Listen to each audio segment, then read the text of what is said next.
73세에 깨달은 죽음보다 더 두려운 5가지를 알아내는 순간, 여러분의 인생 후반부가 완전히 달라질 것입니다. 오늘 이 영상 하나로 여러분의 남은 인생이 두려움이 아닌 희망으로 바뀔 수 있습니다. 안녕하세요. 저는 78세 서울에 거주하는 은퇴 내과 의사 김재호입니다. 40년 동안 병원에서 수많은 환자분들을 만나며 삶과 죽음의 경계를 지켜봤습니다.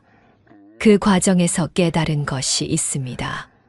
사람들이 정말 두려워하는 것은 죽음 자체가 아니라는 사실이었습니다. 혹시 여러분도 70대에 접어들면서 이런 생각을 해보신 적 있나요? 아침에 눈을 뜨면 몸이 예전 같지 않고 가까운 사람들과의 연락도 뜸해지고 통장 잔고를 보면 불안해지고 하루하루가 의미 없이 흘러가는 것 같다는 생각 말입니다. 그리고 언젠가는 남에게 짐이 될까봐 두렵다는 마음도 들지 않나요? 바로 이런 것들이 죽음보다 더 무서운 것들입니다. 이 문제들을 그대로 방치하면 어떻게 될까요? 결국 혼자 외롭게 살아가며 병과 경제적 압박에 짓눌리고 사랑하는 가족에게조차 짐이 되어버립니다. 그리고 마지막에는 후회와 원망 속에서 노년을 맞이하게 될 수도 있습니다. 하지만 걱정하지 마세요. 이 모든 것을 예방하고 이겨낼 수 있는 길이 분명히 있습니다. 제가 의사로서 환자들을 돌보면서 또 제 자신도 노년을 살아가면서 직접 경험하고 깨달은 방법들을 오늘 여러분께 모두 공개하겠습니다. 실제로 저희 병원에 오시던 두 분의 이야기를 들려드릴게요.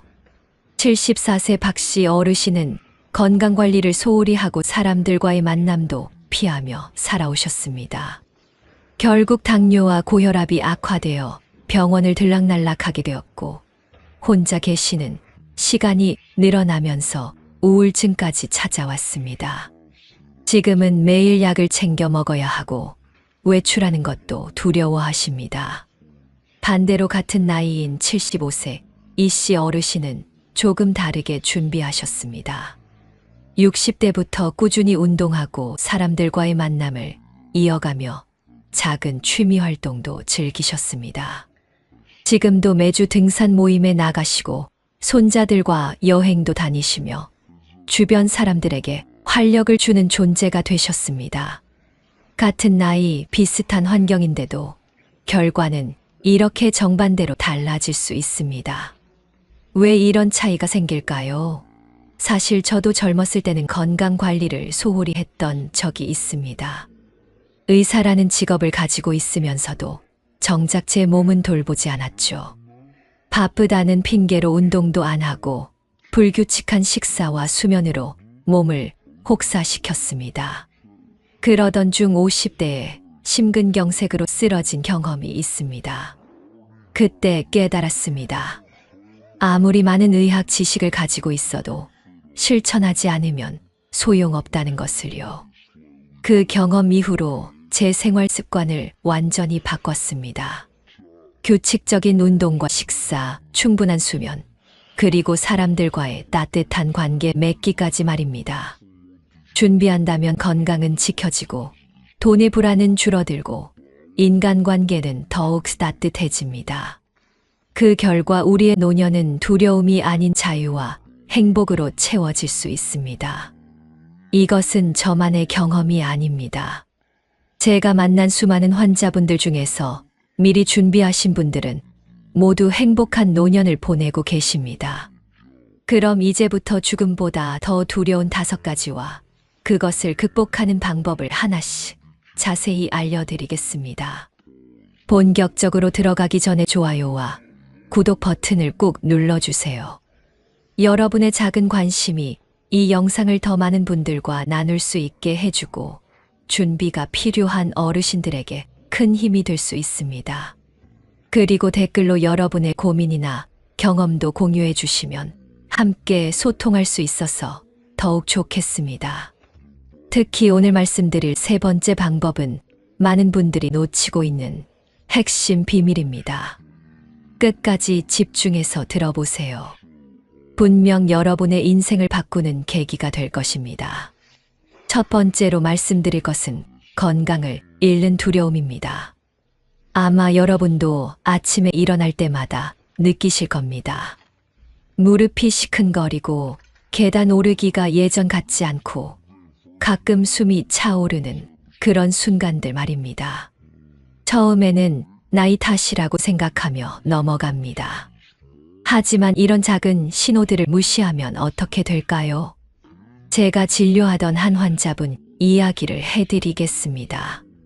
72세 최 씨 할머니는 무릎이 아프기 시작했을 때 그냥 참으셨습니다. 병원 가기가 번거롭다고 나이 들면 다 그런 거라고 하시면서요. 하지만 6개월 후에는 걷기조차 힘들어져서 결국 병원에 오셨습니다. 그때는 이미 관절염이 심하게 진행된 상태였고 수술까지 받아야 했습니다. 지금은 지팡이 없이는 걷기 어려운 상황이 되었습니다. 반대로 같은 나이에 김 씨 할아버지는 달랐습니다. 무릎에 조금이라도 이상을 느끼자마자 병원에 오셨고 의사의 조언에 따라 꾸준히 운동하고 체중 관리를 하셨습니다. 지금도 매일 아침 30분씩 산책하시고 손자와 축구도 하실 수 있습니다. 같은 문제였지만 대처 방법에 따라 결과가 완전히 달라진 것입니다. 미국 노년의학회지에 발표된 연구에 따르면 70세 이후에도 규칙적인 운동을 하는 사람들은 그렇지 않은 사람들보다 심혈관 질환 발생률이 40%나 낮다고 합니다. 또한 하루 30분 이상 걷기 운동을 꾸준히 하는 노인들의 경우 치매 발생 위험도 35%까지 줄어든다는 결과도 있었습니다. 그렇다면 구체적으로 어떻게 해야 할까요? 첫째, 매일 30분 이상 걸으세요. 처음에는 10분부터 시작해서 점차 늘려가면 됩니다. 둘째, 일정한 시간에 잠자리에 들고 일어나세요. 우리 몸은 규칙을 좋아합니다. 셋째, 물을 많이 드세요. 하루에 최소 6잔 이상은 마셔야 합니다. 넷째, 정기 검진을 받으세요. 6개월에 한 번은 병원에서 건강 상태를 확인하는 것이 좋습니다. 실제로 저도 이런 방법들을 실천하고 있습니다. 78세인 지금도 매일 아침 6시에 일어나서 근처 공원을 한 바퀴 돕니다. 처음에는 힘들었지만 지금은 하루라도 걷지 않으면 몸이 찌뿌둥합니다. 그리고 밤 10시에는 반드시 잠자리에 들어서 충분한 수면을 취합니다. 요즘에는 스마트워치 같은 기기들도 많이 나와 있습니다. 걸음수부터 심장 박동, 수면 상태까지 모두 확인할 수 있어서 건강 관리에 큰 도움이 됩니다. 저도 삼성 갤럭시 워치를 사용하고 있는데 하루 목표 걸음 수를 달성하면 기분이 좋아집니다. 두 번째는 경제적 불안의 두려움입니다. 돈 이야기를 꺼내기가 조심스럽지만 현실적으로 가장 큰 걱정거리 중 하나입니다. 연금만으로는 부족하고 의료비는 계속 늘어나고 물가는 계속 오르는 상황에서 어떻게 해야 할까요? 69세 박씨 할아버지는 은퇴 후 아무런 준비 없이 지내시다가 큰 어려움을 겪으셨습니다. 연금으로는 생활비도 부족했고 당뇨병 치료비까지 더해지니 매달 적자가 나기 시작했습니다.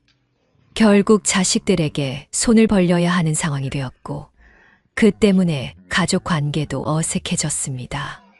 하지만 71세 이 씨 할머니는 달랐습니다. 은퇴 전부터 차근차근 준비하셨습니다.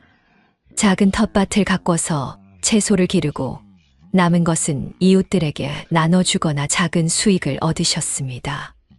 또한 온라인에서 젊은 사람들에게 김치 담그는 방법을 알려주는 클래스도 운영하십니다. 한 달에 30만 원 정도의 작은 수입이지만 그것만으로도 심리적 안정감이 크게 달라졌다고 하십니다. 경제적 불안을 줄이는 방법은 의외로 간단합니다. 첫째, 작은 소일거리라도 찾아보세요. 경비, 청소, 배달 등 할 수 있는 일들이 생각보다 많습니다. 둘째, 가계부를 써보세요. 돈이 어디로 나가는지 정확히 알아야 절약할 수 있습니다. 셋째, 건강관리에 투자하세요. 아프면 의료비가 더 많이 들어갑니다. 넷째, 정부 지원 제도를 알아보세요. 기초연금, 노인 일자리 사업 등 다양한 혜택이 있습니다. 돈이 많지 않더라도 불안하지 않을 수 있습니다. 중요한 것은 완전히 남에게 의존하지 않는 구조를 만드는 것입니다. 작은 수입이라도 내 손으로 벌어들이는 돈이 있다면 자존감도 지킬 수 있고 경제적 자유도도 높아집니다. 세 번째는 관계 단절의 두려움입니다. 이것이 바로 제가 말씀드린 핵심 비밀입니다. 많은 분들이 놓치고 있는 가장 중요한 부분이기도 합니다. 사실 건강하고 돈이 있어도 혼자라면 무슨 소용이 있을까요? 74세 정씨 할머니의 이야기를 들려드리겠습니다. 남편이 5년 전에 돌아가시고 아들, 딸들은 각자 바쁜 생활로 연락이 뜸해졌습니다. 처음에는 괜찮다고 생각하셨지만 점점 하루 종일 아무와도 대화하지 않는 날들이 늘어났습니다. 텔레비전만 켜놓고 시간을 보내다 보니 우울한 기분이 자꾸 들었습니다. 밤에는 잠도 안 오고 식욕도 떨어지기 시작했습니다. 하지만 같은 상황이었던 76세 김씨 할머니는 다르게 행동하셨습니다. 남편을 떠나보낸 후 6개월 동안은 많이 슬퍼하셨지만 그 후에는 적극적으로 사람들을 만나기 시작하셨습니다. 먼저 근처 경로당에 나가보시고 동네 도서관, 독서 모임에도 참여하셨습니다. 처음에는 어색했지만 지금은 매주 새로운 친구들과 만나서 책도 읽고 이야기도 나누며 즐겁게 지내고 계십니다. 하버드 의과대학에서 80년간 진행한 연구에 따르면 좋은 인간관계를 유지하는 노인들이 그렇지 않은 노인들보다 평균 7년을 더 오래 산다고 합니다. 또한 규칙적으로 사회활동에 참여하는 70세 이상 노인들의 인지능력 저하 속도가 그렇지 않은 사람들보다 50%나 느리다는 결과도 나왔습니다. 그렇다면 어떻게 관계를 만들고 유지할 수 있을까요? 첫째, 먼저 다가가세요. 상대방이 먼저 말을 걸어주기를 기다리지 마세요. 엘리베이터에서 이웃을 만나면 먼저 인사하고 마트에서 아는 분을 보면 반갑게 말을 걸어보세요. 둘째, 동호회나 모임에 참여해보세요. 요즘은 나이가 들어서도 참여할 수 있는 모임들이 많습니다. 등산, 탁구, 노래, 춤, 요리 등 관심 있는 분야를 찾아보세요. 셋째, 봉사활동을 해보세요. 다른 사람을 도우면서 자연스럽게 새로운 사람들을 만날 수 있습니다. 넷째, 온라인 활동도 시도해보세요. 요즘은 70대, 80대 분들도 스마트폰으로 카카오톡하고 유튜브 보시잖아요. 온라인 커뮤니티에서도 좋은 인연을 만날 수 있습니다. 저 역시 은퇴 후에 의사동호회 모임에 꾸준히 참여하고 있습니다. 한 달에 2번씩 만나서 근황도 나누고 건강 정보도 공유하고 가끔은 여행도 함께 갑니다. 이런 만남이 있어서 제 노년이 훨씬 즐겁고 의미 있게 느껴집니다. 네 번째는 의미 없는 삶의 두려움입니다. 건강도 괜찮고 돈도 있고 사람들과의 관계도 좋은데 왜 허전할까요? 매일 똑같은 일상의 반복 속에서 내가 왜 살아있는지, 내 존재가 무슨 의미가 있는지 의문이 들기 시작합니다. 77세 조씨 할아버지는 은퇴 후 몇 년 동안 이런 공허감에 시달리셨습니다. 아침에 일어나도 할 일이 없고 하루 종일 텔레비전만 보다가 잠자리에 들기를 반복하셨습니다. 가족들이 걱정할 정도로 의욕을 잃으셨죠. 그러던 어느 날 우연히 동네 도서관에서 글쓰기 강좌 포스터를 보게 되었습니다. 처음에는 관심이 없었지만 아내의 권유로 참여해보게 되었습니다. 자신의 어린 시절 이야기부터 시작해서 점차 다양한 주제로 글을 써보기 시작했습니다. 그 글들이 모여서 작은 수필집을 만들게 되었고, 가족들과 친구들이 읽고 감동했다고 말해 주었습니다. 지금은 매주 글쓰기 모임에 참여하면서 삶의 활력을 되찾으셨습니다. 반대로 79세 박씨 할머니는 요리에서 의미를 찾으셨습니다. 젊은 며느리들에게 전통 음식 만드는 방법을 가르쳐 주면서 자신의 경험과 지혜가 다음 세대에게 전해진다는 보람을 느끼셨습니다. 지금은 문화센터에서 정식으로 강의도 하고 계십니다. 삶의 의미를 찾는 방법은 사람마다 다릅니다. 첫째, 내가 좋아하는 것이 무엇인지 생각해 보세요. 젊었을 때 하고 싶었지만 바빠서 못했던 일들은 없나요? 둘째, 내가 잘할 수 있는 것을 찾아보세요. 요리, 바느질, 목공, 원예 등 평생 해온 일 중에 다른 사람에게 도움이 될 만한 것들이 있을 겁니다. 셋째, 작은 목표를 세워보세요. 책 한 권 읽기, 새로운 요리 배우기, 손자에게 편지 쓰기 등 당장 실천할 수 있는 일부터 시작하세요. 넷째, 다른 사람을 도와보세요. 내가 가진 경험과 지혜로 누군가에게 도움을 줄 수 있다면 그것만큼 의미 있는 일도 없습니다. 저 역시 은퇴 후에 큰 공허감을 느꼈던 시절이 있었습니다. 40년 동안 의사로 일하다가 갑자기 그만두니까 정말 할 일이 없더라고요. 아침에 일어나도 갈 곳이 없고 오후에는 시간이 너무 천천히 가는 것 같았습니다. 그러던 중에 지역 보건소에서 건강 강의를 해달라는 요청을 받았습니다. 처음에는 별로 내키지 않았지만 해보니까 정말 보람이 있었습니다. 제가 평생 쌓아온 의학 지식으로 동네 어르신들에게 도움을 드릴 수 있다는 것이 얼마나 기쁜지 모릅니다. 지금도 한 달에 2번씩 건강 강의를 하고 있고 이것이 제 삶에 큰 의미가 되고 있습니다. 마지막 5번째는 존엄을 잃는 두려움입니다. 이것이 정말 가장 무서운 것일지도 모릅니다. 나이가 들면서 몸이 자유롭지 않게 되고 다른 사람의 도움 없이는 아무것도 할 수 없게 되는 상황 말입니다. 혼자서 밥도 못 먹고 화장실도 못 가고 심지어 내 의사도 제대로 표현하지 못하게 되는 것이죠. 75세 한 씨 할아버지의 경우를 보겠습니다. 뇌졸중으로 쓰러지신 후 반신마비가 오셨습니다. 말도 어눌해지고 혼자서는 거의 아무것도 하실 수 없게 되었습니다. 가족들이 돌아가면서 돌보고 있지만 할아버지는 자신이 짐이 되고 있다는 생각에 많이 힘들어 하십니다. 특히 기저귀를 차고 있는 상황에 대해 굉장히 수치스러워 하시더라고요. 하지만 같은 나이의 이 씨 할머니는 조금 다르게 준비하셨습니다. 건강할 때부터 만약의 상황에 대비해서 사전연명 치료, 의향서도 작성하시고 재산 정리도 미리 해두셨습니다. 또한 가족들과 충분히 이야기를 나누어서 본인의 의지를 분명히 전달해 두셨습니다. 그래서 지금 치매 초기 증상이 있으시지만 가족들이 할머니의 뜻을 존중하면서 돌보고 있습니다. 존엄을 지키기 위한 준비는 건강할 때 미리 해야 합니다. 첫째, 사전연명 치료, 의향서를 작성하세요. 연명 치료를 받을지 말지 미리 결정해 두는 것입니다. 가까운 병원이나 보건소에서 도움을 받을 수 있습니다.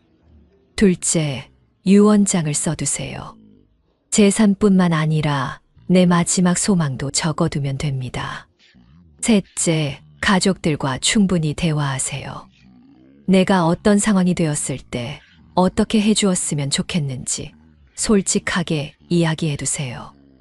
넷째, 건강할 때 최대한 몸을 관리하세요. 근력 운동을 통해 근육을 유지하고 균형 감각을 기르는 운동도 꾸준히 하세요. 다섯째, 정신 건강도 챙기세요. 독서, 퍼즐, 새로운 것 배우기 등으로 뇌를 계속 활동시키면 치매 예방에도 도움이 됩니다. 저도 이미 사전연명치료 의향서를 작성해 두었고 가족들과도 충분히 이야기를 나누었습니다.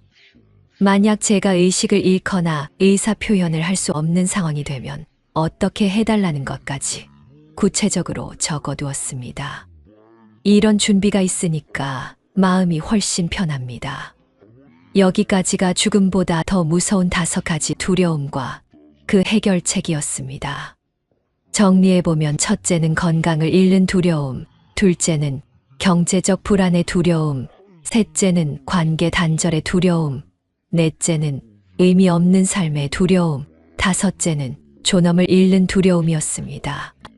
이 모든 것들은 미리 준비하면 충분히 예방하고 극복할 수 있습니다. 중요한 건 지금 당장 시작하는 것입니다. 내일부터 하겠다고 미루지 말고 오늘부터 작은 것 하나라도 실천해 보세요. 실제로 저는 이런 방법들을 하나씩 실천하면서 78세인 지금도 매일 활기차게 살아가고 있습니다. 아침에는 산책을 하고, 오전에는 건강 강의 준비를 하고, 오후에는 친구들과 만나거나 책을 읽습니다. 저녁에는 가족들과 시간을 보내고, 밤에는 일기를 쓰면서 하루를 정리합니다. 바쁘지만 의미 있는 하루하루를 보내고 있습니다. 제가 진료하던 한 환자분도 이런 방법들을 실천하신 후에 완전히 달라지셨습니다. 80세 박씨 할머니는 우울증으로 많이 힘들어 하셨는데 동네 합창단에 가입하시고 꾸준히 운동하시면서 지금은 정말 밝고 건강하게 지내고 계십니다. 할머니가 저에게 하신 말씀이 지금도 기억에 남습니다. 내 삶이 다시 내 것 같다고, 매일이 즐겁다고 하시더라고요. 여러분도 분명히 할 수 있습니다. 나이는 숫자에 불과합니다. 마음먹기에 따라 60대든 70대든 80대든 얼마든지 새로운 시작을 할 수 있습니다. 중요한 것은 포기하지 않는 마음가짐입니다. 여러분도 오늘부터 이 5가지를 차근차근 준비해 나가시면 됩니다. 한 번에 다 하려고 하지 마세요. 하나씩 천천히 시작하는 것이 중요합니다. 예를 들어 이번 주에는 매일 10분씩 걷기부터 시작해 보세요. 다음 주에는 동네 경로당이나 문화센터에 가서 어떤 프로그램들이 있는지 알아보세요. 그 다음 주에는 가계부를 써보거나 작은 소일거리를 찾아보세요. 이렇게 조금씩 실천하다 보면 어느새 여러분의 삶이 완전히 달라져 있을 겁니다. 저를 믿고 한번 따라해 보세요. 분명히 효과를 보실 수 있을 것입니다. 많은 분들이 나이가 들면 뭔가 새로운 것을 시작하기가 어렵다고 생각하십니다. 하지만 그렇지 않습니다. 오히려 이제야 진짜 내가 하고 싶었던 일들을 할 수 있는 시간이 생긴 것입니다. 젊었을 때는 일하느라, 아이들 키우느라 바빠서 못했던 일들을 이제 마음껏 해볼 수 있잖아요. 82세에 그림을 시작해서 지금은 개인전까지 여시는 할머니도 계시고 75세에 컴퓨터를 배워서 유튜브 채널을 운영하시는 할아버지도 계십니다. 나이는 정말 숫자에 불과합니다. 중요한 것은 도전하는 마음가짐입니다. 그런데 혹시 이런 생각을 하시는 분들도 계실 겁니다. 이미 늦었다고 지금까지 아무것도 안 했는데 지금 와서 뭘 하겠냐고 말입니다. 그런 분들에게 꼭 말씀드리고 싶습니다. 절대 늦지 않았습니다. 오늘이 여러분 인생에서 가장 젊은 날입니다. 73세에 등산을 시작해서 지금은 백두산까지 오르신 분도 계시고 78세에 영어 공부를 시작해서 손자와 영어로 대화하시는 분도 계십니다. 모든 것은 마음먹기에 달려 있습니다. 제가 오늘 말씀드린 5가지 방법들을 실천하시면서 한 가지 더 기억해 두실 것이 있습니다. 바로 감사하는 마음을 갖는 것입니다. 지금 이 순간에도 숨을 쉬고 있고, 이 영상을 볼 수 있고, 가족들이 있다는 것만으로도 감사한 일입니다. 매일 아침 일어나서 감사한 일 3가지를 생각해 보세요. 오늘도 건강하게 눈을 떴다는 것, 따뜻한 집이 있다는 것, 사랑하는 사람들이 있다는 것 등 작은 것들부터 시작하면 됩니다. 감사하는 마음을 가지면 인생이 훨씬 밝고 긍정적으로 보입니다. 또 하나 중요한 것은 웃는 것입니다. 하루에 한 번이라도 크게 웃어보세요. 웃음은 정말 좋은 약입니다. 스트레스도 줄여주고 면역력도 높여주고 주변 사람들에게도 좋은 에너지를 전해줍니다. 웃음이 없는 하루는 의미가 없다고 생각합니다. 가끔은 혼자서 거울을 보면서 웃어보세요. 처음에는 어색하겠지만 금세 익숙해집니다. 그리고 가족들이나 친구들과 함께 웃을 수 있는 시간을 만들어 보세요. 함께 웃으면 관계도 더 좋아지고 마음도 따뜻해집니다. 건강에 대해서 한 가지 더 말씀드리고 싶은 것이 있습니다. 몸의 건강도 중요하지만 마음의 건강도 그만큼 중요합니다. 스트레스를 잘 관리하고 부정적인 생각보다는 긍정적인 생각을 하려고 노력하세요. 가끔 우울하거나 불안한 마음이 들 때는 혼자 끙끙 앓지 말고 누군가에게 이야기해 보세요. 가족이나 친구 또는 전문 상담사에게 도움을 요청하는 것도 좋습니다. 마음의 병도 몸의 병처럼 치료가 가능합니다. 경제적인 부분에서도 한 가지 더 조언을 드리자면 무리하지 마세요. 욕심을 부려서 위험한 투자를 하거나 사기를 당하는 일이 없도록 조심하시기 바랍니다. 안전한 방법으로 조금씩 모으는 것이 가장 좋습니다. 그리고 돈을 쓸 때도 현명하게 쓰세요. 정말 필요한 것과 그냥 갖고 싶은 것을 구분해서 생각해 보시기 바랍니다. 건강에 도움이 되는 것, 관계를 좋게 만드는 것, 의미 있는 경험을 할 수 있는 것에는 과감히 투자하세요. 인간관계에서는 먼저 베푸는 마음을 가져보세요. 상대방이 나에게 뭘 해주기를 기대하기보다는 내가 먼저 다가가고 내가 먼저 도움을 주려고 노력해 보세요. 그러면 자연스럽게 좋은 관계들이 만들어집니다. 나이가 들수록 고집이 세어지기 쉬운데 가끔은 젊은 사람들의 의견도 들어보세요. 새로운 기술이나 문화에 대해서도 열린 마음으로 받아들이려고 노력하시면 젊은 감각을 유지할 수 있습니다. 여러분도 오늘부터 이 5가지를 차근차근 준비해 나가시면 됩니다. 한 번에 다 하려고 하지 마세요. 하나씩 천천히 시작하는 것이 중요합니다. 예를 들어 이번 주에는 매일 10분씩 걷기부터 시작해 보세요. 다음 주에는 동네 경로당이나 문화센터에 가서 어떤 프로그램들이 있는지 알아보세요. 그 다음 주에는 가계부를 써보거나 작은 소일거리를 찾아보세요. 이렇게 조금씩 실천하다 보면 어느새 여러분의 삶이 완전히 달라져 있을 겁니다. 저를 믿고 한번 따라해 보세요. 분명히 효과를 보실 수 있을 것입니다. 많은 분들이 나이가 들면 뭔가 새로운 것을 시작하기가 어렵다고 생각하십니다. 하지만 그렇지 않습니다. 오히려 이제야 진짜 내가 하고 싶었던 일들을 할 수 있는 시간이 생긴 것입니다. 젊었을 때는 일하느라 아이들 키우느라 바빠서 못했던 일들을 이제 마음껏 해볼 수 있잖아요.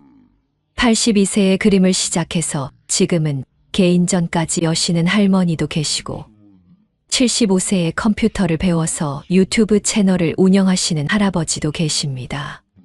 나이는 정말 숫자에 불과합니다. 중요한 것은 도전하는 마음가짐입니다.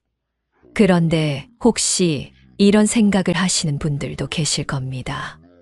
이미 늦었다고 지금까지 아무것도 안 했는데 지금 와서 뭘 하겠냐고 말입니다. 그런 분들에게 꼭 말씀드리고 싶습니다. 절대 늦지 않았습니다. 오늘이 여러분 인생에서 가장 젊은 날입니다. 73세에 등산을 시작해서 지금은 백두산까지 오르신 분도 계시고 78세에 영어 공부를 시작해서 손자와 영어로 대화하시는 분도 계십니다. 모든 것은 마음먹기에 달려 있습니다. 제가 오늘 말씀드린 5가지 방법들을 실천하시면서 한 가지 더 기억해 두실 것이 있습니다. 바로 감사하는 마음을 갖는 것입니다. 지금 이 순간에도 숨을 쉬고 있고 이 영상을 볼 수 있고 가족들이 있다는 것만으로도 감사한 일입니다. 매일 아침 일어나서 감사한 일 3가지를 생각해 보세요. 오늘도 건강하게 눈을 떴다는 것, 따뜻한 집이 있다는 것, 사랑하는 사람들이 있다는 것 등 작은 것들부터 시작하면 됩니다.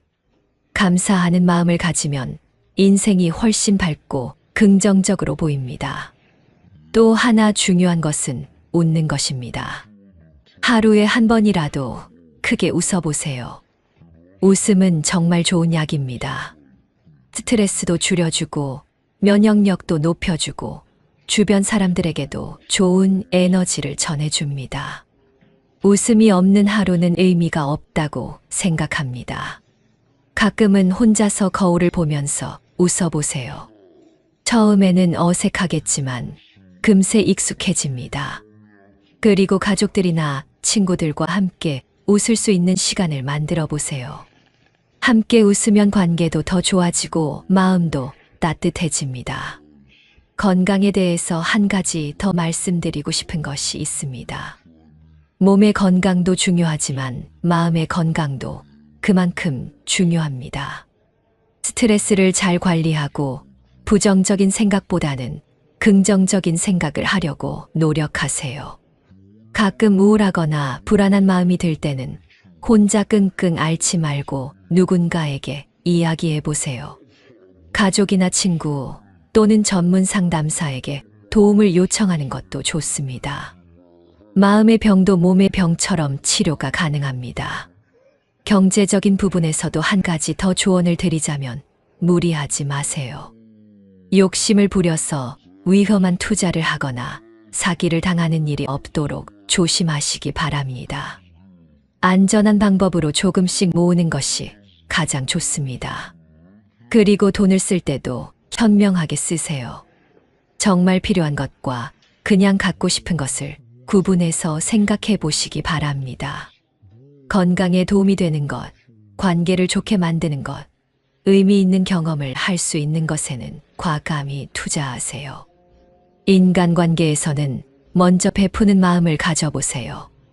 상대방이 나에게 뭘 해주기를 기대하기보다는 내가 먼저 다가가고 내가 먼저 도움을 주려고 노력해 보세요. 그러면 자연스럽게 좋은 관계들이 만들어집니다. 나이가 들수록 고집이 세어지기 쉬운데 가끔은 젊은 사람들의 의견도 들어보세요. 새로운 기술이나 문화에 대해서도 열린 마음으로 받아들이려고 노력하시면 젊은 감각을 유지할 수 있습니다. 물도 충분히 마시세요. 나이가 들면 갈증을 잘 못 느끼게 되는데 탈수가 되면 여러 가지 문제가 생길 수 있습니다. 하루에 최소 6잔 이상은 마시려고 노력하세요. 커피나 차보다는 물을 마시는 것이 좋습니다. 마지막으로 가장 중요한 말씀을 드리고 싶습니다. 여러분은 혼자가 아닙니다. 이 세상에는 여러분과 같은 고민을 하고 있는 분들이 정말 많습니다. 그리고 여러분을 도와주고 싶어 하는 사람들도 많습니다. 부끄러워하지 말고 도움이 필요할 때는 도움을 요청하세요. 혼자서 모든 것을 해결하려고 하지 마세요. 가족에게, 친구에게, 이웃에게, 전문가에게 도움을 요청하는 것은 부끄러운 일이 아닙니다. 저도 78세가 되어서야 깨달은 것이 있습니다. 완벽하지 않아도 괜찮다는 것입니다. 젊었을 때는 모든 것을 완벽하게 하려고 했는데 이제는 조금 부족해도 괜찮다고 생각합니다. 중요한 것은 매일 조금씩이라도 발전하려고 노력하는 마음입니다. 실패를 두려워하지 마세요. 나이가 들어서 새로운 것을 시작했다가 실패한다고 해서 창피한 일이 아닙니다. 오히려 도전했다는 것 자체가 대단한 일입니다.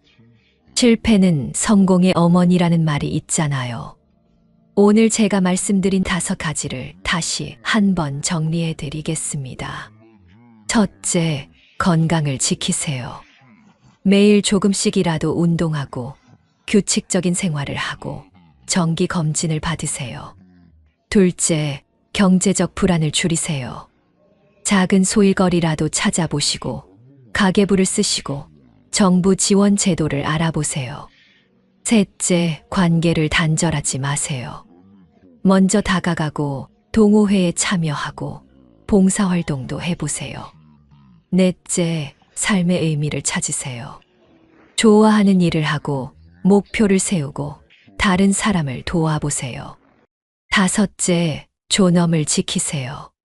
미리 준비하고 가족과 대화하고 건강할 때 최선을 다하세요. 이 5가지만 실천하셔도 여러분의 남은 인생이 완전히 달라질 것입니다. 두려움 대신 희망으로, 외로움 대신 따뜻한 관계로, 무의미함 대신 보람으로 가득한 노년을 맞이하실 수 있습니다. 저는 확신합니다. 여러분도 분명히 할 수 있습니다. 나이는 정말 숫자에 불과합니다. 중요한 것은 마음가짐입니다. 포기하지 않는 마음, 도전하는 마음, 감사하는 마음만 있으면 몇 살이든 새로운 시작을 할 수 있습니다. 제가 만난 많은 환자분들 중에서 이런 마음가짐으로 살아가시는 분들은 모두 행복한 노년을 보내고 계십니다. 83세에 새로운 언어를 배우시는 분, 85세에 봉사활동을 시작하신 분, 90세에도 여전히 새로운 친구들을 사귀시는 분까지 정말 다양합니다. 여러분도 이런 분들처럼 될 수 있습니다. 오늘부터 작은 변화 하나씩 시작해 보세요. 내일 아침에는 평소보다 10분 일찍 일어나서 짧은 산책을 해보세요. 점심에는 오랫동안 연락하지 않았던 친구에게 안부 전화를 걸어보세요. 저녁에는 감사한 일 3가지를 생각하며 하루를 마무리해보세요. 이런 작은 실천들이 모여서 큰 변화를 만들어냅니다. 한 달 후, 3달 후, 1년 후의 여러분 모습을 상상해보세요. 분명히 지금보다 훨씬 건강하고 행복한 모습일 것입니다. 마지막으로 여러분에게 당부드리고 싶은 말씀이 있습니다. 오늘 이 영상의 내용을 혼자만 알고 있지 마시고 주변의 다른 분들에게도 나눠주세요. 같은 고민을 하고 있는 친구들, 가족들에게 이 영상을 공유해 주세요. 그리고 여러분의 경험과 생각도 댓글로 남겨주세요. 어떤 방법이 가장 도움이 되었는지, 어떤 어려움이 있었는지, 어떻게 극복하셨는지 서로 나누면 더 큰 힘이 될 것입니다. 우리는 혼자가 아닙니다. 함께 나이 드는 것도 아름다운 일입니다. 오늘 영상이 여러분에게 조금이라도 도움이 되었다면 좋아요 버튼을 눌러주시고 구독도 해주세요. 앞으로도 여러분의 건강하고 행복한 노년을 위해 유익한 정보들을 계속 전해드리겠습니다. 끝까지 시청해 주셔서 정말 감사합니다. 여러분 모두 건강하시고 매일매일 행복한 하루 보내세요. 다음 영상에서 또 만나요. 여러분, 지금 이 한 가지 숫자만 기억하셔도 70세 이후 통장 걱정 없이 편안한 노후를 보낼 수 있습니다. 바로 월 생활비의 2.4배, 의료비, 비상금입니다. 만약 한 달에 150만 원을 쓴다면 3,600만 원이 따로 준비되어 있어야 해요. 이 금액이 없으면 갑작스러운 병원비 한 번에 평생 모은 돈이 순식간에 사라질 수 있습니다. 안녕하세요. 저는 73세 박정순입니다. 38년간 노후 재무 설계 전문가로 일하며 수많은 분들의 든든한 노후를 도와드렸습니다. 오늘 제 이야기는 단순히 이론이 아니라 실제로 제가 경험하고 많은 분들께 적용해서 효과를 본 진짜 방법입니다. 사실 저도 40대 초반 갑작스러운 수술과 부모님 간병비가 겹치면서 통장 잔고가 바닥나는 경험을 했어요. 그때 깨달았습니다. 노후 준비는 남의 이야기가 아니라 바로 내 이야기라는 것을요. 혹시 여러분도 아침에 눈 뜨면 통장 잔고부터 확인하고 병원비 걱정에 마트에서 계산기부터 두드려 보신 적 있으신가요? 특히 연금은 넉넉하지 않고 자녀에게 손 벌리기는 미안한 상황이라면 더욱 그렇죠. 이런 고민을 그냥 넘어간다면 어떻게 될까요? 71세 한 어르신은 갑작스러운 심장병으로 살던 집까지 팔아야 했어요. 이제는 자녀 집에서 눈치 보며 지내고 계시죠. 하지만 걱정하지 마세요. 이런 문제는 충분히 해결할 수 있습니다. 중요한 건 정확한 방법을 알고 꾸준히 실천하는 거예요. 제가 오늘 알려드릴 5가지 방법만 제대로 따라하시면 70세 이후에도 통장 걱정 없이 행복한 노후를 보내실 수 있습니다. 실제로 74세 한 분은 제가 알려드린 방법들을 실천한 지 3년 만에 의료비, 비상금 5천만 원을 모으셨고 매달 30만 원씩 추가 수익도 만드셨습니다. 지금은 손주들과 여행도 다니며 정말 행복하게 지내고 계세요. 나이가 많다고 포기할 필요 전혀 없습니다. 오히려 지금까지 쌓인 경험과 지혜가 있기 때문에 더 현명하게 할 수 있습니다. 이 영상이 도움이 되셨다면 구독과 좋아요 버튼 꼭 눌러주세요. 댓글로 고민이나 궁금한 점을 남겨주시면 답변해 드리겠습니다.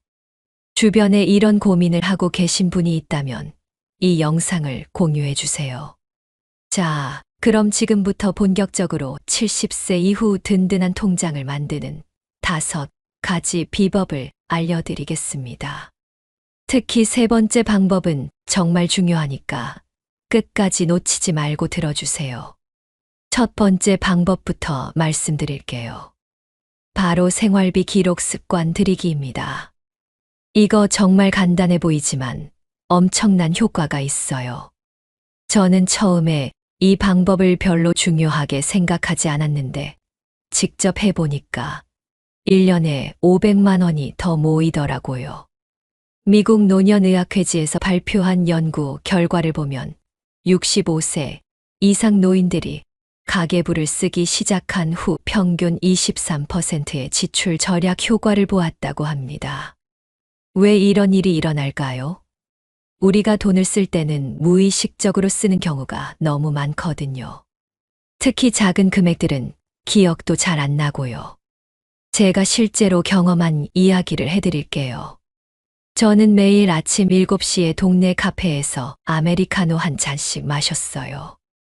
한 잔에 4,500원이니까 별거 아니라고 생각했죠. 그런데 가계부를 쓰기 시작하고 한 달 후에 계산해 보니까 13만 5천 원이 나왔어요. 1년이면 162만 원이더라고요. 깜짝 놀랐습니다. 그래서 집에서 커피를 끓여 마시기 시작했어요. 텀블러에 담아서 산책할 때 가져가니까 더 좋더라고요. 그렇게 해서 1년에 150만 원을 아꼈습니다. 이 돈으로 손주들과 제주도 여행을 다녀왔어요.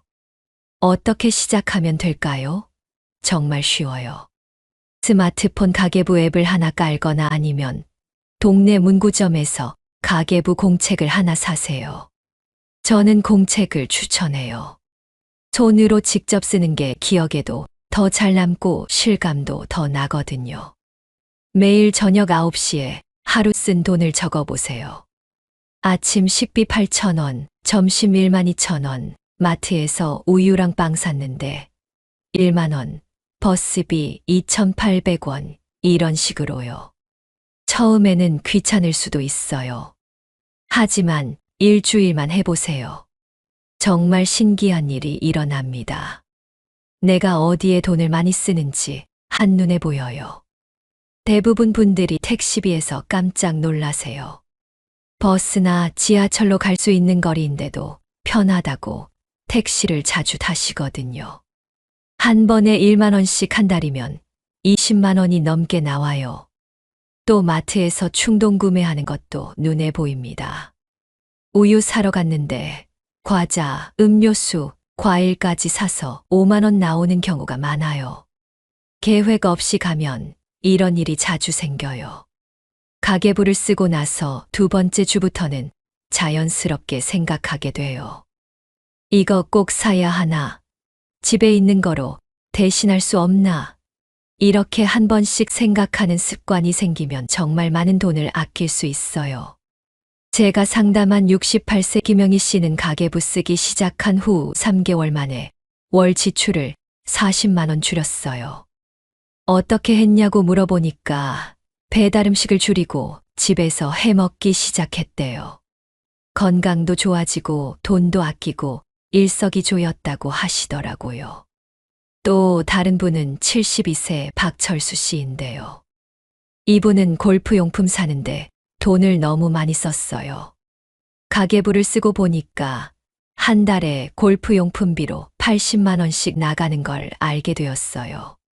정말 필요한 것만 사기로 하고 나머지는 참았더니 월 20만 원으로 줄일 수 있었대요. 가계부 쓸 때 주의할 점도 있어요. 너무 완벽하게 하려고 하지 마세요. 10원, 20원까지 정확히 맞추려고 하면 스트레스 받고 포기하게 돼요. 대략적으로라도 좋으니까 꾸준히 하는 게 중요해요. 그리고 가족들과 함께 보면서 이야기해 보세요.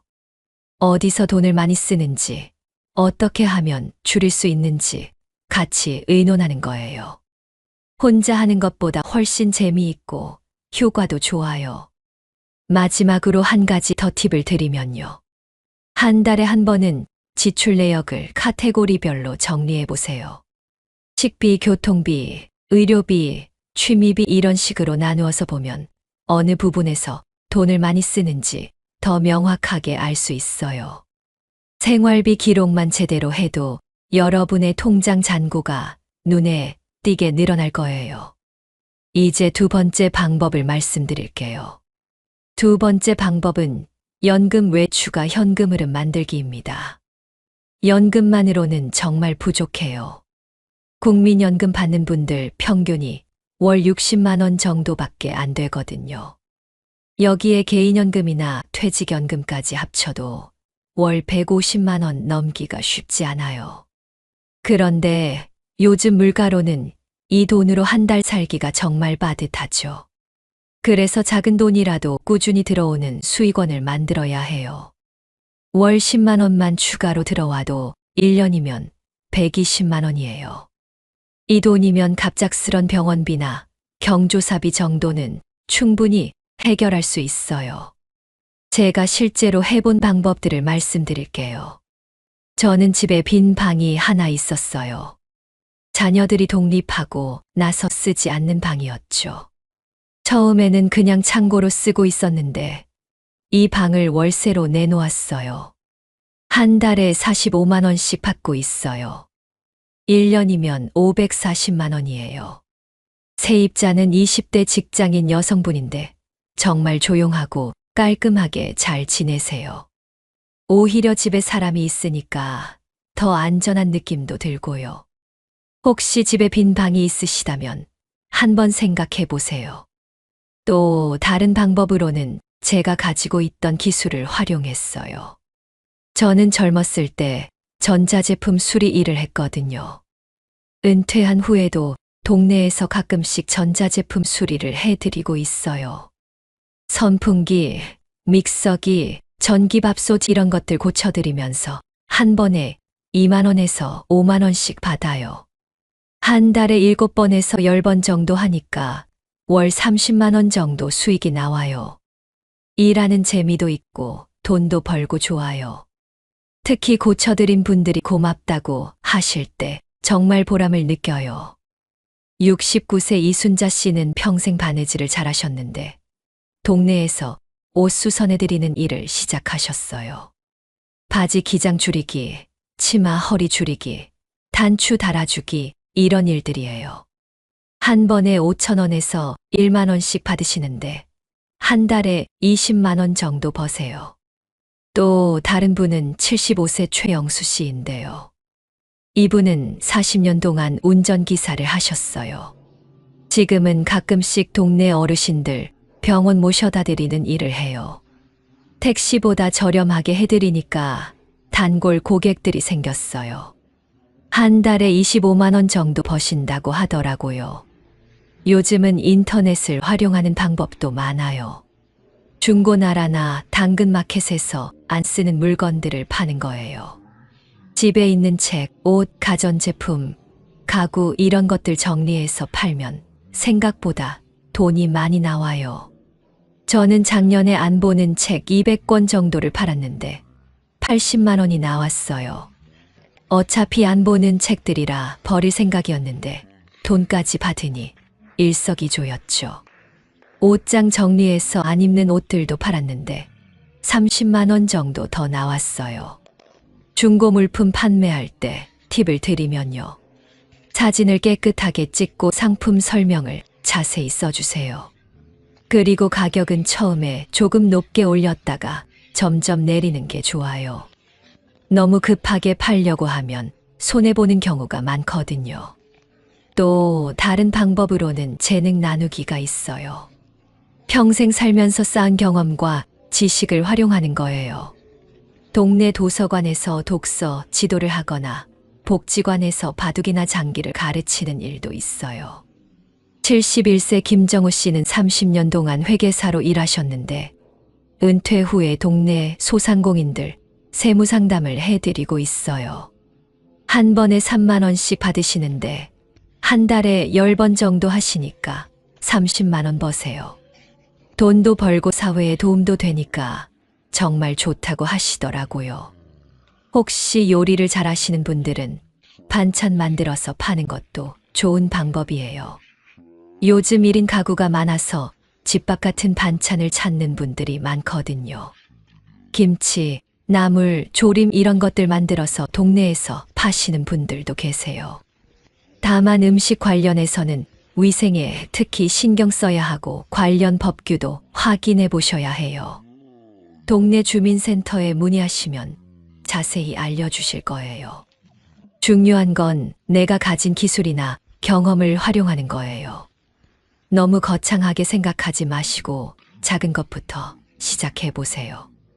월 10만 원이라도 꾸준히 들어오면 마음이 정말 든든해져요. 세 번째 방법이 제일 중요해요.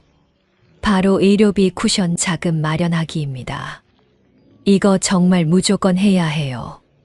70세 넘어서 가장 무서운 게 갑작스런 병원비거든요. 감기나 소화불량 정도는 괜찮은데 큰 병에 걸리면 정말 순식간에 몇 천만 원이 날아가요. 하버드 의과대학에서 발표한 연구 결과를 보면 65세 이상 노인의 경우 예상치 못한 의료비 지출로 인해 가계 파산을 경험하는 비율이 37%나 된다고 합니다. 특히 암, 뇌졸중, 심장병 같은 중증 질환의 경우 치료비가 평균 3천만 원에서 1억 원까지도 들 수 있어요. 제가 직접 경험한 이야기를 해드릴게요. 작년에 제 친구 박영수 씨가 갑자기 뇌경색으로 쓰러졌어요.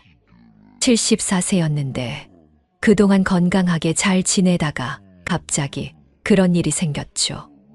응급실로 실려가서 수술받고 한 달 입원했는데 병원비가 2,800만 원 나왔어요. 다행히 이분은 제가 상담해드린 분이라 의료비 비상금을 5천만 원 준비해 놓으셨어요. 그래서 병원비 걱정 없이 치료받을 수 있었죠. 지금은 재활치료 받으면서 많이 좋아지셨어요. 만약 이 돈이 없었다면 어떻게 되었을까요? 아마 집을 팔아야 했을 거예요. 반대 경우도 있어요. 제가 아는 또 다른 분은 의료비 준비를 안 해놓으셨는데 갑자기 위암 진단을 받으셨어요. 수술비랑 항암 치료비로 4천만 원이 들었는데 돈이 없어서 자녀들한테 빌려야 했어요. 자녀들도 각자 살림이 빠듯한데 갑자기 그런 큰 돈을 마련하느라 정말 힘들어 하더라고요. 그래서 의료비 비상금은 반드시 준비해야 해요. 얼마나 준비해야 하냐고요? 최소한 월 생활비의 24배는 있어야 해요. 만약 한 달에 150만 원씩 쓰신다면 3,600만 원, 200만 원씩 쓰신다면 4,800만 원 정도요. 이 돈은 절대 다른 용도로 쓰면 안 돼요. 정말 응급할 때 병원비로만 써야 하는 돈이에요. 별도 통장을 만들어서 따로 관리하세요. 저는 이 통장을 생명통장이라고 불러요. 그런데 이렇게 큰 돈을 어떻게 모으냐고 걱정하시는 분들 많으실 거예요.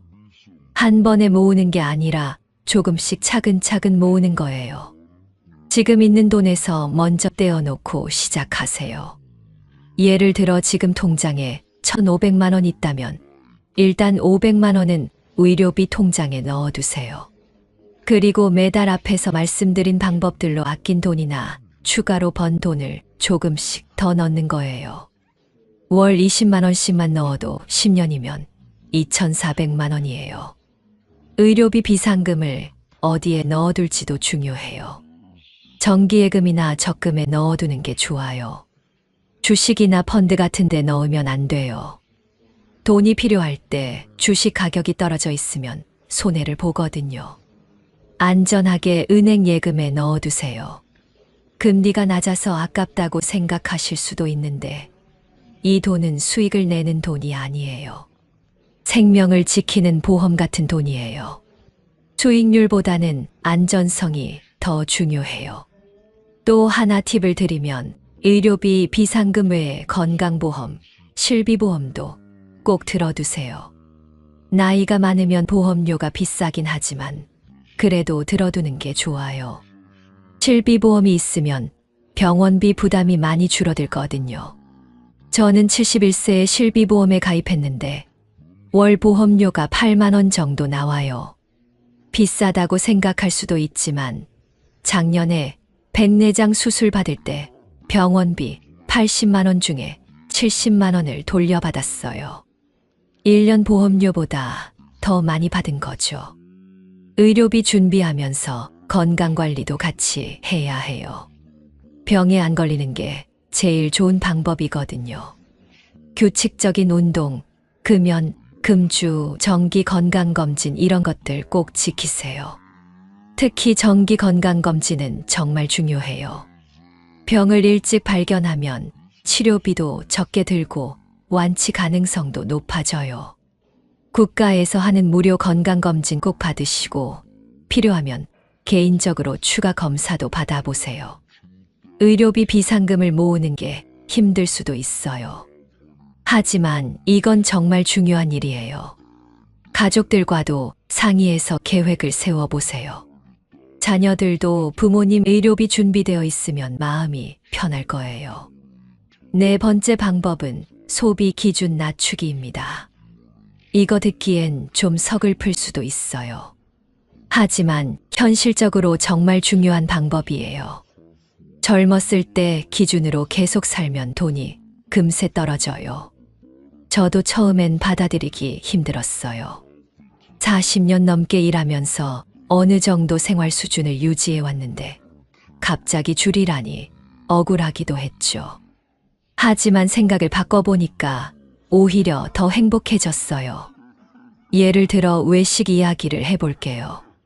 젊었을 때는 특별한 날에 호텔 뷔페나 고급 한정식 집에 가곤 했어요. 한 번에 10만 원, 15만 원씩 들었죠. 그런데 지금은 동네 맛집에서 5만 원짜리 코스 요리를 먹어도 충분히 만족스러워요. 오히려 동네 맛집이 더 정겨운 느낌도 들고 사장님과 이야기하는 재미도 있어요. 단골이 되니까 서비스도 더 잘해주시고요. 돈도 절약하고 인정도 나누고 일석이조예요. 여행도 마찬가지예요. 예전엔 해외여행 가려면 패키지 200만 원, 300만 원짜리로 다녔는데 이제는 국내 여행으로 만족해요. 제주도 3박 4일 다녀와도 50만 원이면 충분해요. 우리나라에도 아름다운 곳이 정말 많더라고요. 작년에 경주에 다녀왔는데 정말 좋았어요. 불국사, 석굴암도 보고 첨성대도 구경하고 숙박비도 저렴하고 음식도 맛있고 굳이 비싼 해외여행 갈 필요가 없겠더라고요. 옷도 마찬가지예요. 명품이나 비싼 옷보다는 편하고 실용적인 옷을 사게 돼요. 동대문이나 남대문 시장에서 옷 사면 품질도 좋고 가격도 저렴해요. 나이 들면 화려한 옷보다는 단정하고 깔끔한 옷이 더 어울리기도 하고요. 하지만 무조건 아끼기만 하면 안 돼요. 중요한 건 우선순위를 정하는 거예요. 정말 필요하고 중요한 것에는 돈을 쓰고 그렇지 않은 것은 줄이는 거죠. 예를 들어 건강 관련해서는 절대 아끼면 안 돼요. 좋은 음식 먹고 운동하고 정기검진 받는 데는 돈을 써야 해요. 건강을 잃으면 나중에 더 큰 돈이 들거든요. 가족과의 시간도 중요해요. 손주들과 함께하는 시간, 자녀들과 식사하는 것, 이런 건 아끼면 안 돼요. 대신 혼자 쓰는 불필요한 소비를 줄이는 거죠. 제가 실제로 줄인 것들을 말씀드릴게요. 골프를 월 8번에서 4번으로 줄였어요. 골프비가 한 번에 15만 원씩 드는데 한 달에 60만 원 아꼈어요. 대신 동네 등산을 자주 가기 시작했는데 운동 효과도 좋고 돈도 안 들고 좋더라고요. 술도 많이 줄였어요. 예전엔 친구들과 만나면 비싼 양주나 와인을 마셨는데 이제는 동네 호프집에서 맥주 한두 잔만 마셔요. 술값도 아끼고 건강에도 좋아요. 책도 새 책 사지 말고 도서관을 이용하세요. 요즘 도서관이 정말 좋아졌어요. 신간도 빨리 들어오고 편의시설도 좋고 책 한 권에 2만 원씩 하는데 도서관 이용하면 공짜예요. 신문도 종이신문 대신 인터넷으로 보세요. 스마트폰이나 태블릿으로 보면 글자도 크게 할 수 있어서 더 편해요. 신문비 월 3만 원 아낄 수 있어요. 택시도 줄이고 대중교통을 이용하세요. 버스나 지하철이 불편할 수도 있지만 운동도 되고 돈도 아껴요. 65세 이상이면 지하철 무료니까 더 좋죠. 통신비도 살펴보세요. 핸드폰 요금제를 꼭 비싼 걸로 쓸 필요 없어요. 전화하고 문자하고 인터넷 조금만 쓰면 되니까 저렴한 요금제로 바꾸세요. 월 2만 원은 아낄 수 있어요. 하지만 너무 극단적으로 아끼지는 마세요. 삶의 질이 너무 떨어지면 의미가 없어요. 적당한 선에서 균형을 맞추는 게 중요해요. 예를 들어 친구들과의 모임은 횟수를 줄이더라도 완전히 끊지는 마세요.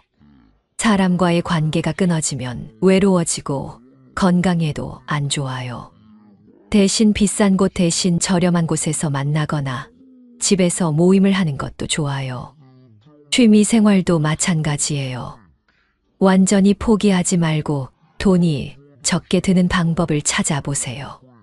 등산, 산책, 독서, 영화 감상 이런 것들은 돈이 별로 안 들면서도 충분히 즐길 수 있어요. 소비 기준을 낮추는 건 단순히 돈을 아끼는 게 아니에요. 진짜 중요한 게 뭔지 다시 생각해보는 기회예요. 나이 들어서야 깨닫는 진짜 행복이 있어요. 5번째 방법은 지식과 경험을 수익으로 바꾸는 것입니다. 이게 정말 중요해요. 여러분이 평생 살면서 쌓은 경험과 노하우는 돈 주고도 살 수 없는 귀중한 자산이에요. 이걸 그냥 묻어두지 말고 활용해서 수익도 내고 보람도 느껴보세요. 저는 38년 동안 재무 설계 일을 했는데 은퇴 후에도 이 경험을 살려서 개인 상담을 하고 있어요. 한 번에 5만 원씩 받는데 한 달에 10번 정도 하니까 50만 원 수익이 나와요. 돈보다도 누군가에게 도움이 된다는 보람이 더 커요. 제가 상담한 분들 사례를 말씀드릴게요. 67세 김영호 씨는 30년 동안 중학교 수학 선생님을 하셨어요. 은퇴 후에 동네에서 수학과외를 시작하셨는데 정말 인기가 많아요. 학원보다 저렴하고 경험이 풍부하니까 학부모들이 더 선호하시더라고요. 1시간에 3만 원씩 받으시는데 일주일에 15시간 정도 하시니까 한 달에 180만 원 버세요. 연금 받는 것보다 더 많이 버시는 거죠. 아이들 가르치는 재미도 있고 용돈도 벌고 정말 좋아하세요. 또 다른 분은 72세 박순자 씨인데요. 평생 한복을 만드는 일을 하셨어요. 지금은 동네 문화센터에서 한복 만들기 강의를 하고 계세요. 한 달에 8번 강의하는데 한 번에 8만 원씩 받으시니까 64만 원 수익이 나와요. 수강생들이 정말 좋아하세요. 요즘 한복에 관심 있는 분들이 많은데 제대로 배울 곳이 별로 없거든요. 그런데 이분은 정말 전문가시니까 수강 신청할 때마다 금세 마감돼요. 요리 잘하시는 분들도 기회가 많아요. 75세 최말순 씨는 김치 담그는 법을 가르쳐 드리고 있어요. 요즘 젊은 엄마들이 김치 담그는 법을 모르는 경우가 많거든요. 그래서 이분한테 배우러 오는 분들이 정말 많아요. 한 번에 10만 원씩 받는데 한 달에 5번 정도 하시니까 50만 원 벌어요. 김치 담그는 재료비는 수강생들이 따로 내니까 순수익이에요. 처음엔 돈 받기가 미안했는데 배우는 분들이 먼저 수강료를 주겠다고 하시더래요. 기술직에 계셨던 분들도 기회가 많아요. 70세 이철수 씨는 40년 동안 목수 일을 하셨는데 지금도 간단한 목공 일을 해드리고 있어요. 책상 수리, 의자 수리, 문자 고치기 이런 일들이에요. 요즘 목수 부르면 출장비만 5만 원이에요. 그런데 이분은 동네 분이니까 출장비도 안 받고 저렴하게 해드려요. 그래도 한 번에 3만 원에서 5만 원씩은 받으시거든요. 한 달에 20만 원 정도 버세요. 컴퓨터 잘 다루시는 분들도 활용할 수 있어요. 68세 정미영 씨는 은행에서 일하실 때 컴퓨터를 많이 다루셨는데 지금은 동네 어르신들한테 스마트폰 사용법을 가르쳐 드리고 있어요. 카카오톡 사용법, 인터넷 쇼핑하는 법, 사진 찍고 보내는 법, 이런 것들이에요. 1시간에 2만 원씩 받는데 정말 인기가 많아요. 요즘 디지털 시대인데 어르신들이 따라가기 힘들어 하시거든요. 운전 잘하시는 분들은 어르신들 병원 모셔다 드리는 일도 할 수 있어요. 택시보다 저렴하고 더 친절하게 해드리니까 단골이 생겨요. 안전운전만 하시면 되고 큰 위험도 없어요. 글 잘 쓰시는 분들은 자서전 대필이나 편지 대필 일도 있어요. 요즘 자서전 쓰고 싶어 하시는 어르신들 많은데 막상 쓰려고 하면 어려우시거든요.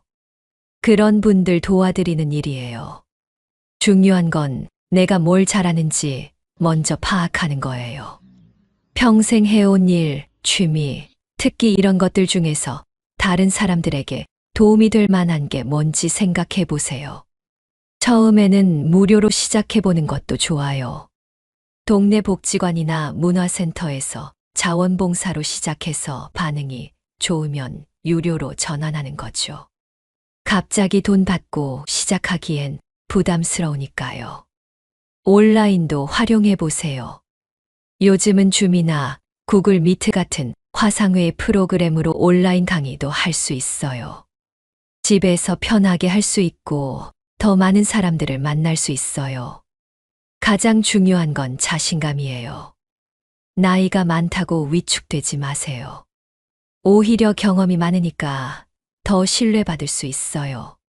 젊은 사람들이 배울 수 없는 인생의 지혜가 있잖아요. 지금까지 5가지 방법을 모두 말씀드렸는데요. 정말 중요한 건 이런 방법들이 실제로 효과가 있다는 거예요. 제가 직접 해봤고 제 주변 분들도 해보신 검증된 방법들이에요. 제가 이 5가지 방법을 모두 실천한 결과를 말씀드릴게요. 생활비 기록하기로 1년에 300만 원 아꼈고 추가 수익으로 월 80만 원씩 벌어서 1년에 960만 원 더 벌었어요. 의료비 비상금은 5천만 원 모아두었고 소비 기준을 낮춰서 1년에 500만 원 더 절약했어요. 합치면 1년에 1760만 원의 효과를 본 거예요. 10년이면 1억 7천만 원이에요. 정말 큰 차이죠. 이 정도면 70세 이후에도 충분히 여유롭게 살 수 있어요. 제 친구분들도 비슷한 효과를 보셨어요. 69세 김철호 씨는 3년 전부터 이 방법들을 실천하기 시작했는데 지금은 통장 잔고가 오히려 늘어나고 있어요. 예전엔 돈 걱정 때문에 잠을 못 잤는데 이제는 마음이 정말 편하다고 하세요. 74세 이영자 씨는 의료비 비상금 덕분에 작년에 무릎 수술을 받을 때 전혀 부담 없이 치료받을 수 있었어요. 만약 이 돈이 없었다면 수술을 미뤘을 수도 있는데 빨리 치료받아서 지금은 완전히 회복되셨어요. 72세 박영수 씨는 바둑 가르치는 일을 시작해서 월 40만 원 추가 수익을 만들었어요. 돈도 벌고 사람들과 만나는 재미도 있고 정말 좋다고 하세요. 은퇴 후에 할 일이 없어서 우울했는데 이제는 매일이 즐겁대요. 중요한 건 완벽하게 하려고 하지 말고 할 수 있는 것부터 시작하는 거예요. 5가지를 다 한 번에 할 필요 없어요. 하나씩 차근차근 시작해 보세요. 가장 쉬운 건 생활비 기록하기예요. 내일부터 당장 시작할 수 있어요. 가계부 하나만 사면 되니까요. 한 달만 해보세요. 정말 놀라운 변화를 경험하실 거예요. 의료비 비상금은 시간이 좀 걸려도 괜찮아요.